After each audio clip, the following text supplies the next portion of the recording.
Okay, I'm going to start. I'm just can I turn the captions on? I can turn the captions on. Yes. So what I'm going to talk about today, and if anybody joins, I'll probably start again, because that's the way I work with these things. What I'm going to talk about today is this idea of symmetry and asymmetry, which is something that I was kind of like introduced to via a Chilean psychoanalyst and psychologist, also really a kind of philosopher, logician, and mathematician, called Ignacio Matt Blanco. He wrote a book called The Unconscious and Infinite Sets, and several other people have written books kind of commenting about that book. And basically, this all sounds like very highfalutin, but there's a very, very, very interesting basic idea in that book, which is what I really want to explore, which is there are essentially two ways of thinking about the world. A symmetric way, which symmetrical thinking is all, same, and forever, and also like identical.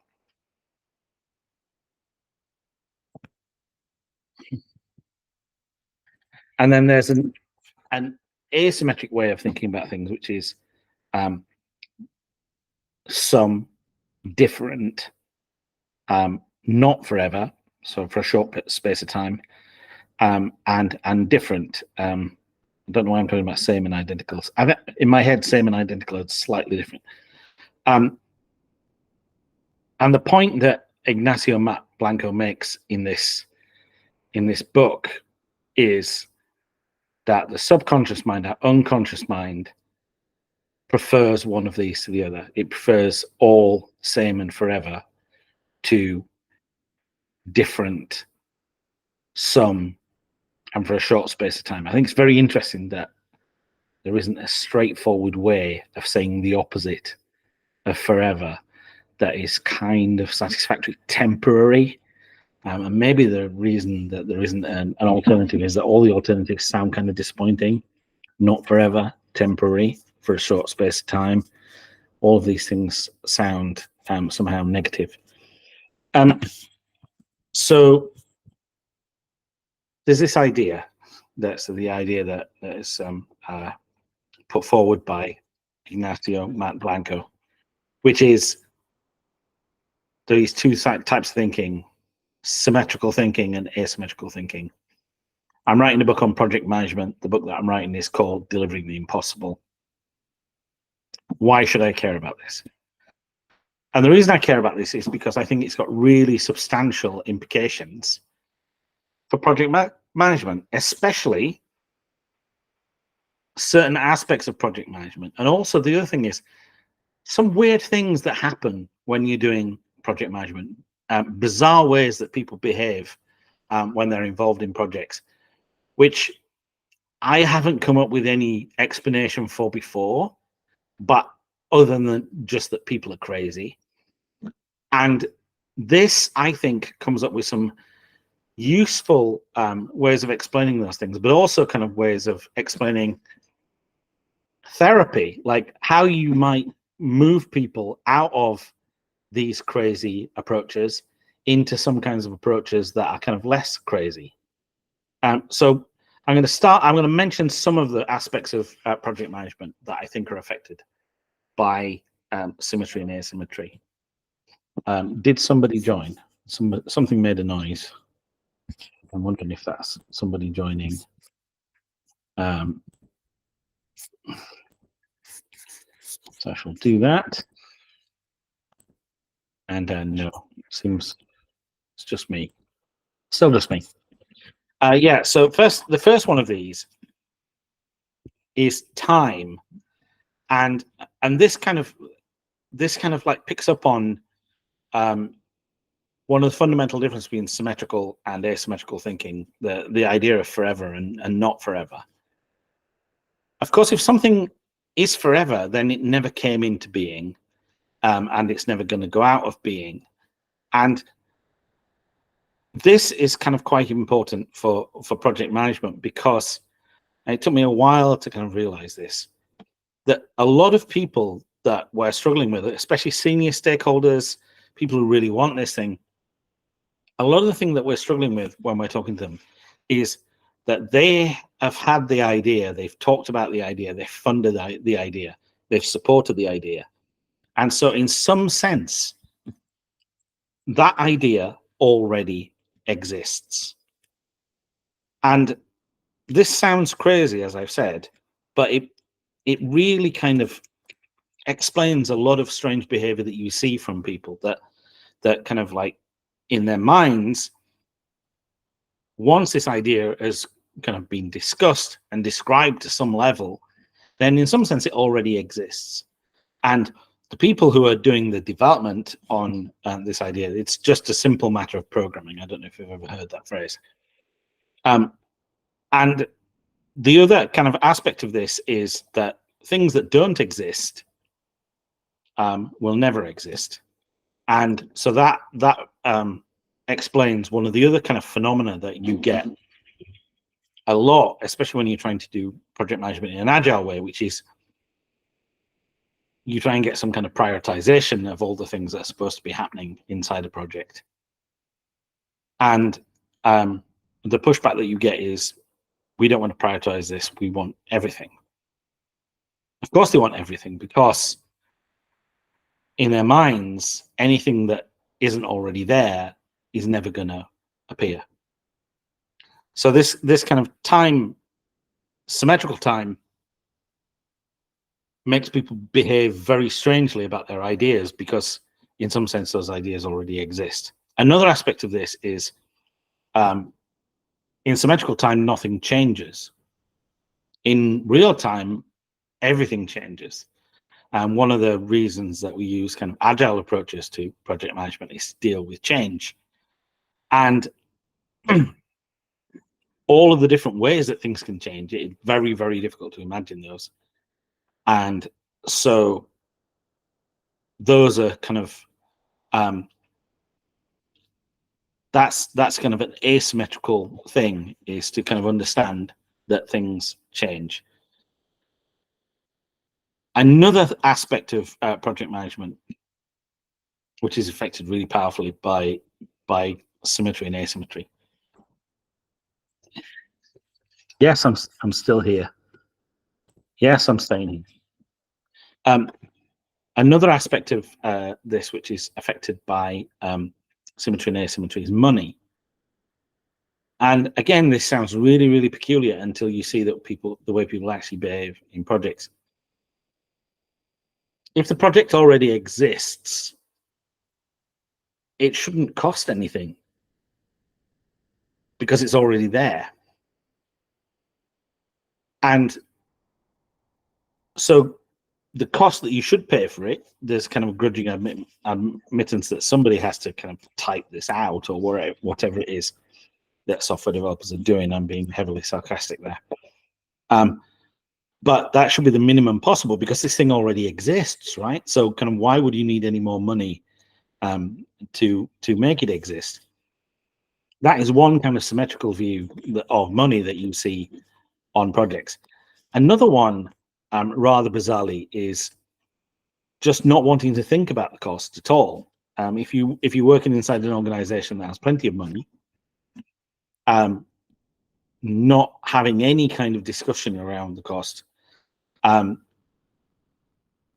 again, I think the reason for this is, and this is something that I maybe should have, this is the first time I've talked about this, that this is something that maybe I should have kind of made clear, is there's a difference in, so saying that one approach is subconscious and unconscious and the other one is conscious is possibly a bit like the distinction that Daniel Kahneman draws in his book Thinking Fast and Slow between fast thinking and slow thinking. That slow thinking, which is kind of conscious, careful thinking, and I would say is mostly asymmetric thinking, takes energy. It actually takes glucose. It takes effort for you to do that. And so intuitively, what we do is we avoid that effort. And I think, like, when we're talking about these two symmetrical views of the money for projects, like it shouldn't cost anything or we shouldn't worry about how much it costs. What we're really seeing there is that actually worrying about how much it costs and connecting how much it costs to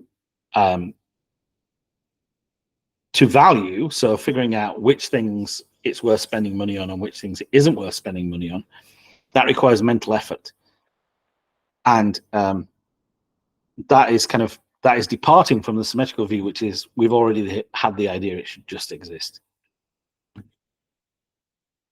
And this kind of brings me on to something which is sounds like a very tricky subject. All of this stuff that I'm talking about when I talk about symmetry and asymmetry sounds really abstruse and kind of abstract and kind of nothing to do with everyday life. But in fact, it's like one of these things. It's like, it's like talking to goldfish about water.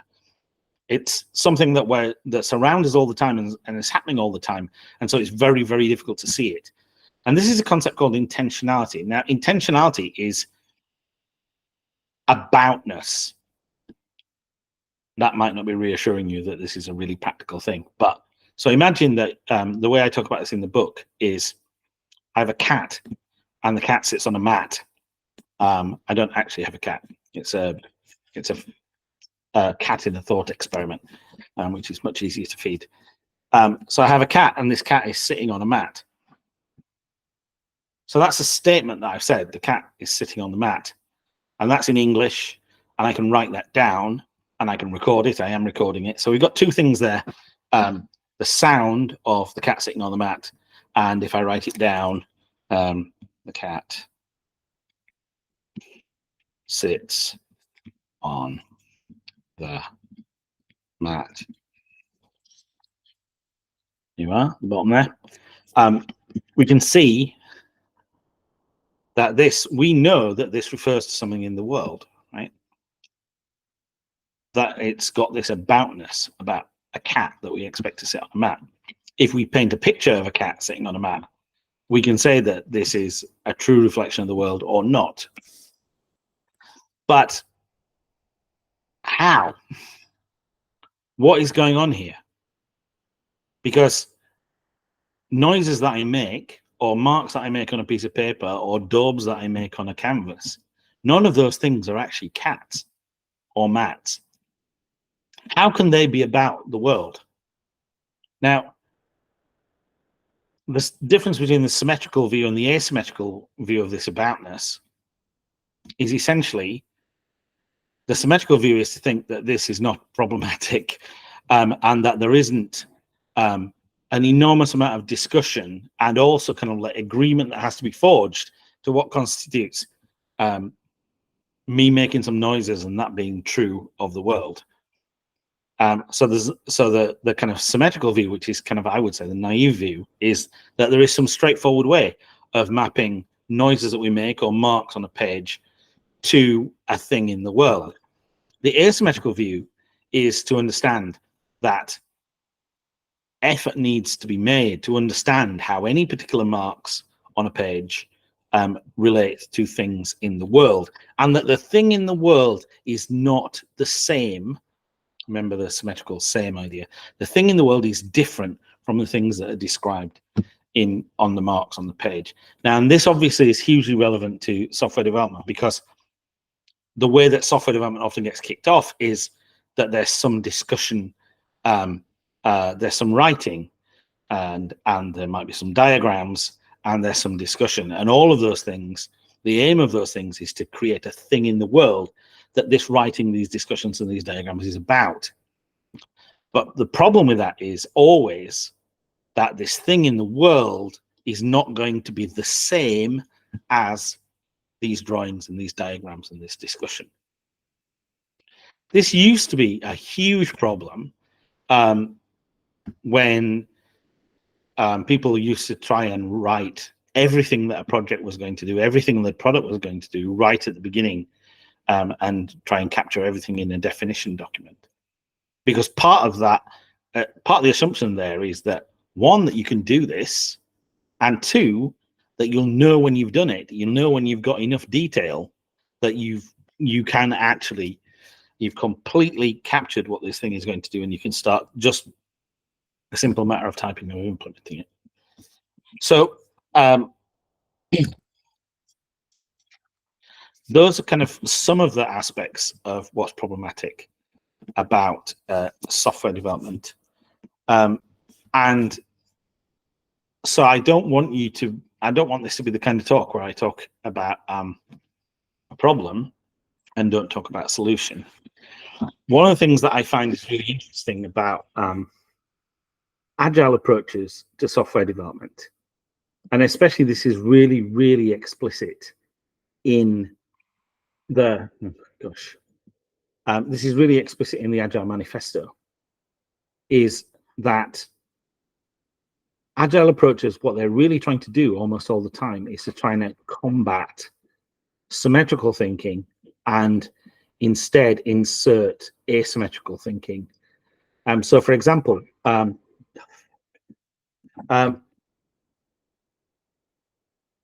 in the first line of the Agile Manifesto is, let me just look it up, but it's, we are uncovering.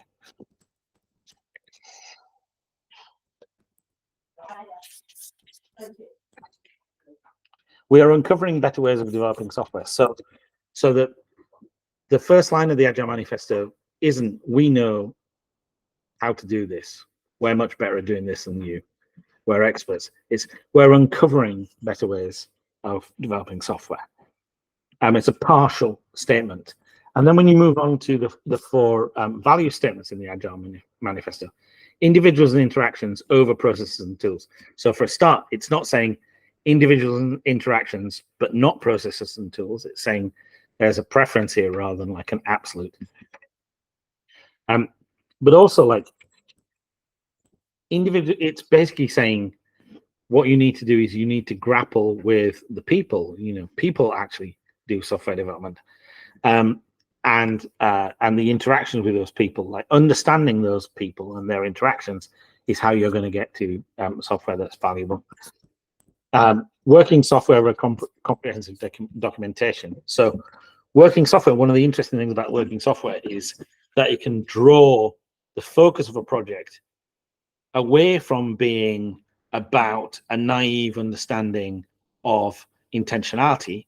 So look, project management is just about delivering what's in this document. And it can move that to people reacting to working software. And the interesting thing about the way people react to working software is they react to it in an asymmetric way. They see that it does one thing, they think, well, could it do that faster? Could it do that better? Now I've seen it do that, there's this other thing that I think it could do as well. So there's that's two of the Agile Manifesto points, and they're both inserting, I would say, asymmetry into situations that are symmetrical. And so again, with customer collaboration over contract negotiation, what you're trying to do there is you're trying to pull away from a symmetrical and intentional thing, which is a contract, into a kind of useful discussion about what actual value a product can do. And then finally, responding to changeover following the plan. So again, what's haunting this on the kind of right-hand side of all those values, or certainly the last three, is these marks on a page either written or in diagram form, and the naive idea that there's a straightforward way of making those into something in the world, and there being a direct match between the two. So responding to change is directly tackling the idea that I talked about symmetrical view of time, that kind of everything stays the same, and is specifically saying, no, we're going to have an asymmetric journey. Things will keep changing. They won't always be the same. And so I think this is one of the things that amazes me, and maybe somebody can point me to something that has this in it. One of the things that amazes me about this process is that I haven't heard anybody else talk about it. I haven't heard anybody else talk about the problems of software development being that people's going in position, their kind of subconscious understanding of what a project is tends to be symmetrical, and that the solution to this is to help people think about things in a more asymmetrical way. And one of the things that I found that's really interesting about this, I talked about working software, and the other aspect of this, which I talk a lot about in the book, is the products of user research. So people talking and talking to users and getting their feedback, and then using that to as a way of kind of persuading or cajoling stakeholders into thinking about things in a more detailed way rather than a less detailed way. So that's it. I think this is my first attempt at this. I've done 20 minutes. I swore because the bell rang, because somebody was delivering me something from Amazon. I'm going to stop there. No, actually, I'm not. I'm going to talk about one final thing here, and it's gone out of my mind what it was. Oh, yes. So I talked about it being a kind of lower energy thing to kind of have symmetrical views. And it's important to understand that lots and lots of things in our lives, we couldn't get through our lives unless we had symmetrical views about it. In the book, I talk about the cat that looks hungry in the evening, and as if I haven't fed it, is the same cat as the one in the morning. I couldn't spend all my life verifying this. I couldn't spend all my life checking that it's the same cat, or that all of the things I see that are chair-shaped are things that it's okay to sit on, using a classic example that gets used a lot in philosophy. So there's really good reasons why we use symmetrical approaches to the world. But in areas where we want to develop expertise, often the way that we do that is by somehow puncturing those generalizations and starting to understand the particularities of a particular situation, from which then we might draw further generalizations. We might draw better, more enriched, and more useful generalizations. So this business of puncturing asymmetry, or kind of injecting asymmetry into a situation, it's about learning. It's about kind of increasing our understanding. That's what learning is. It's learning facts and then learning how to generalize beyond the facts rather than the other way around. Or I've just made that up, but that sounds good to me. And so this is part of what we're doing. So, kind of a good thing to know when you're doing project management or anything else is to know what you're doing. And this is a very interesting account of what you're doing, which is that you're inserting asymmetry into the situations. You're kind of countering unconscious, subconscious symmetries that people start with. Like, for example, that the project would be better if we just get everything rather than we actually select certain things rather than others. And part of what Agile is doing, part of what you're doing in a project, is trying to be more asymmetrical about it. Okay, free flow, speak your brains, attempt at doing that. I'm thinking my structure might get better. I think I'm going to have another go tomorrow. And thank you very much if you're watching this. And I didn't mean to swear at you, Amazon delivery man. Stop that.